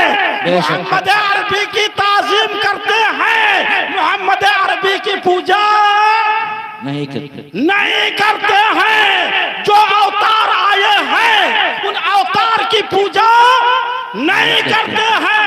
हम पूजा करते हैं तो मालिक की, जो एक खालिक है, एक मालिक है, जो वहदहू ला शरीक है।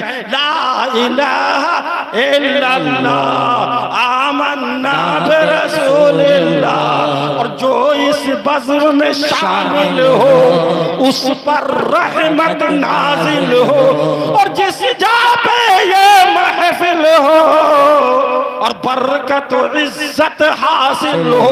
पढ़ ला इलाहा इल्लल्लाह, ला इलाहा इल्लल्लाह, ला इलाहा इल्लल्लाह, आमन्ना बिरसूलिल्लाह, आमन्ना बिरसूलिल्लाह सल्लल्लाहु अलैहि वसल्लम, सल्लल्लाहु अलैहि वसल्लम। तो मैंने आपसे बताया जन्नत की टिकट क्या है, ला इलाहा इल्लल्लाह मुहम्मद रसूलुल्लाह, और जन्नत की चाबी है नमाज। अगर आप नमाज पढ़ेंगे तो जन्नत की चाबी मिलेगी, नमाज नहीं पढ़ेंगे तो भटकते फिरेंगे। और चाबी की धात क्या है, वो रसूलुल्लाह की मोहब्बत है। धात क्या है, वो रसूलुल्लाह की मोहब्बत है। अगर मोहब्बत नहीं है तो चाबी नहीं बनाई जा सकती, नमाज पढ़ना काम नहीं आ सकता अगर तुम्हारे अंदर मुस्तफा की मोहब्बत नहीं है। इसीलिए शायर ने कहा था, मोहम्मद की मोहब्बत दीन हक की शर्त अव्वल है, इसीलिए हो अगर कामी तो सब कुछ नामुकम्मल है। मोहम्मद सिर्र वहदत है, वही रम्ज़ उनका क्या जाने, शरीयत में वो बंदा है, तरीकत में खुदा। शायदपुर वालों अपने अकीदे पर कायम रहो कि अल्लाह एक है, वहदहू ला शरीक है। और जितनी दुनिया में संसार में जितनी चीजें बनाई गई, जितने लोग आए, जितने ऋषि मुनि आए, सब लायके ताजीम है, सब लायके ताजीम है, लेकिन इबादत के लायक नहीं है। अगर ये सर झुक सकता है तो सिर्फ कोई मालिक के सामने झुक सकता है, बाकी किसी के सामने सर नहीं झुक सकता। और हम मोहम्मद अरबी सल्लल्लाहु अलैहि वसल्लम को अपना आइडल मानते हैं। नमाज पढ़ते हैं तो जैसे खड़े हो गए, तो जैसे सरकार खड़े हुए हाथों को उठाया तो हम भी वैसे हाथों को उठाएंगे, हम भी खड़े होंगे। सरकार झुके तो हम भी झुकेंगे, सरकार सजदे में गए तो वैसे झुकेंगे, सजदा करेंगे। तो पता ये चला इबादत वही मकबूल है जो मुस्तफा की याद में की जाए। बेशक सुभान अल्लाह। और मुस्तफा की याद को निकाल करके जो भी इबादत करता है वो इबादत काबिले कबूल नहीं है। तो फजले मौला चाहते हो तो वसीला ढूंढ लो, बेवसीला नजदियो हरगिज खुदा मिलता नहीं। सुभान अल्लाह, सुभान अल्लाह, सुभान अल्लाह। आजम बमने बेसरो सामा मददे, काबे दी मददे, किबले ईमा मददे। ये जितने भी औलिया अल्लाह हैं आलम में, ये सब भी मदद फरमाते हैं। सुभान अल्लाह, सुभान अल्लाह, फरमाते हैं। अल्लाह का वली वही होता है जो अल्लाह ताला के प्यारे महबूब की मोहब्बत के साथ अल्लाह से मोहब्बत रखता है। वली है, शरीयत पे चलता है, अल्लाह ताला उसकी गैबी मदद फरमाता है। इसीलिए फरमाया गया है, अल्लाह ताला के प्यारे रसूल सल्लल्लाहु अलैहि वसल्लम फरमाते हैं, अला इन्ना औलिया अल्लाह, अल्लाह फरमाता अला इन्ना औलिया अल्लाह ला खौफुन अलैहिम वला हुम यहज़नून। खबरदार, होशियार, अल्लाह के वलियों को ना कोई खौफ है ना कोई गम है। बहरकैफ, तो वली वो होता है जो शरीयत मुतहरा को फैलाता है। सरकार गौस आजम रज़ी अल्लाह तआला अन्हु को क्या कहते हैं, मुहय्यिद्दीन। क्या कहते हैं, मुहय्यिद्दीन। अरे दीन को जिंदा करने वाले। तो मैंने ये तज़किरा इसलिए कर दिया है कि एक मर्तबा सरकार गौस आजम जा रहे थे, एक बुढ़ा ज़ईफ मिला और कहने लगा, है गौस आजम जरा सहारा दे दो, मैं खड़ा हो जाऊं। तो सरकार गौस आजम रज़ी अल्लाह ताला अन्हु ने उसे हाथ लगाया। देखते देखते वो खड़ा हो गया, नूरानी शक्ल वाला हो गया, तवाना तंदुरुस्त हो गया। सरकार गौस आजम ने पूछा, ऐ शख्स तू कौन है? अभी तू ज़ईफ था, कमजोर था, नातमा था, लाचार था, मजबूर था, अब इतनी जल्दी कैसे तू इतना तवाना हो गया? तो कहा, ऐ गौस आजम, मैं तुम्हारे नाना का दीन हूँ, मैं कमजोर था, तुमने हाथ लगा दिया, सुभान अल्लाह, तो मैं ताकतवर हो गया। दीन को जिंदा कर दिया। इसीलिए इसका नाम क्या है, उनका नाम क्या है, मुहय्यिद्दीन। लक़ब क्या है, मुहय्यिद्दीन शेख अब्दुल कादिर जिलानी बगदादी रज़ी अल्लाह तआला अन्हु इरशाद फरमाते हैं कि मेरा कोई मानने वाला शाहपुर में हो या कहीं पूरब हो या कहीं पश्चिम हो, कहीं पर भी हो, अगर वो मेरा नाम लेता है तो मैं खुदा के फजल से उसकी मदद करता हूँ। अगर वो नंगा होता है तो मैं उसे कपड़े देता हूँ, अगर वो खाना मांगता है तो मैं उसे खाना देता हूँ। अल्लाह ने ये कुदरत, ये ताकत सरकार गौसे आजम रज़ी अल्लाह तआला अन्हु को अता फरमाई है। सुभान अल्लाह, सुभान अल्लाह। जिसमें हिमायत का हो पंजा तेरा, शेर को खतरे में लाता नहीं कुत्ता खा लिया शेर को कुत्ते ने गली के तेरे। अल्लाह अल्लाह तेरे कूचे का ये रुतबा देख। अल्लाह ताला हम सबको सरकार सल्लल्लाहु अलैहि वसल्लम की मोहब्बत में जिलाए और महफिल मिलाद करने के लिए हम सबको अल्लाह ताला हमारे दिल में ये जगह अता फरमाए, मोहब्बत अता फरमाए कि महफिल मिलाद शुरू कराएं। इसलिए ये मैंने बताया है, गुनाह कबीरा बख्शिश का जरिया क्या है, महफिल मिलाद मुस्तफ़ा है। सुभान अल्लाह। महफिल मिलाद मुस्तफ़ा है, नस्लों को संवरने का जरिया मिलाद मुस्तफा है। और सरकार गौसे आज़म की फातिहा दिलाने की तौफीक रफ़ीक अता फरमाए।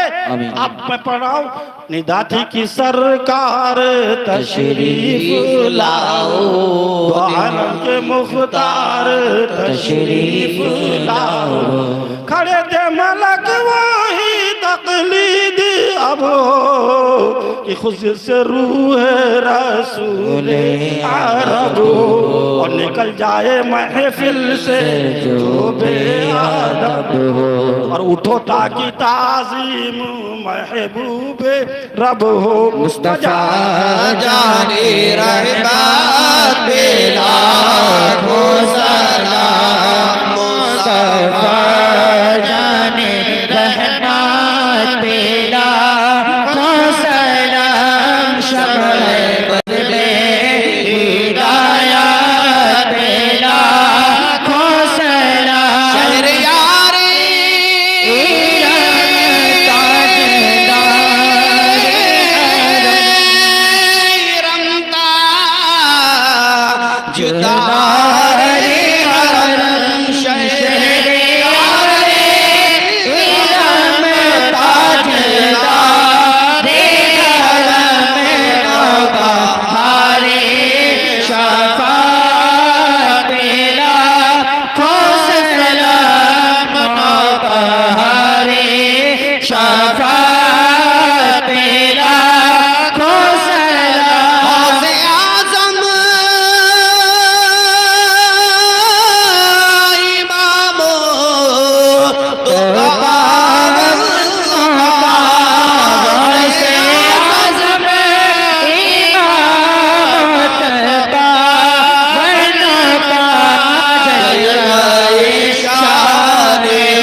या रसूल अल्लाह सल्लल्लाहु अलैहि या हबीब अल्लाह सल्लल्लाहु अलैहि या नबी अल्लाह व अला आलिका व सहाबिका सय्यदी या रसूल अल्लाह सल्लल्लाहु तआला अलैहि वसल्लम।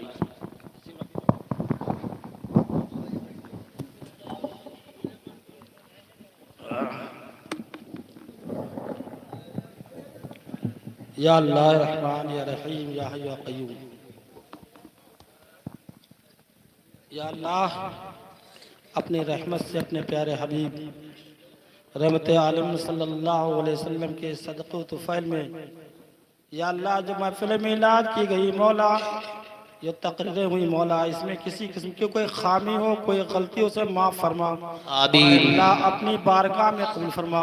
आमीन। या अल्लाह इस शाहपुर वालों ने और करीब के लोगों ने, जहाँ जहाँ के लोगों ने कोशिश किया है, जिक्र में शिरकत किया है, महफिल मिलाद शरीफ में हिस्सा लिया है, मौला सबके हिस्से को कबूल फरमा। आमीन। मौला अपने रहमत से अपने प्यारे हबीब रहमत आलम सल्लल्लाहु अलैहि वसल्लम सदक़े तुफ़ैल में अल्लाह इसका सवाब हम सबकी जानिब से सरकार मुस्तफ़ा मदीने के ताजदार, हम गरीबों के आका, सारी दुनिया के दाता हुजूर रहमत आलम सल्लल्लाहु अलैहि वसल्लम की मुक़द्दस बारगाह में, मुअत्तर बारगाह में नजर करते मौला कबूल फरमा। आमीन। मौला सवरे कौनैन सल्लल्लाहु अलैहि वसल्लम की या अल्लाह तमाम आले पाक, या अल्लाह सरकार तमाम सहाबे किराम रिदवानुल्लाहि ताला अलैहिम अजमईन, सिद्दीक़ अकबर, फारूक आज़म, उस्मान गनी, मौला अली कायनात, हज़रत सैयदना इमाम हसन, इमाम हुसैन, बीबी फातिमा ज़ोहरा रज़ियल्लाहु ताला अन्हा, सरकार के चचा मुबारक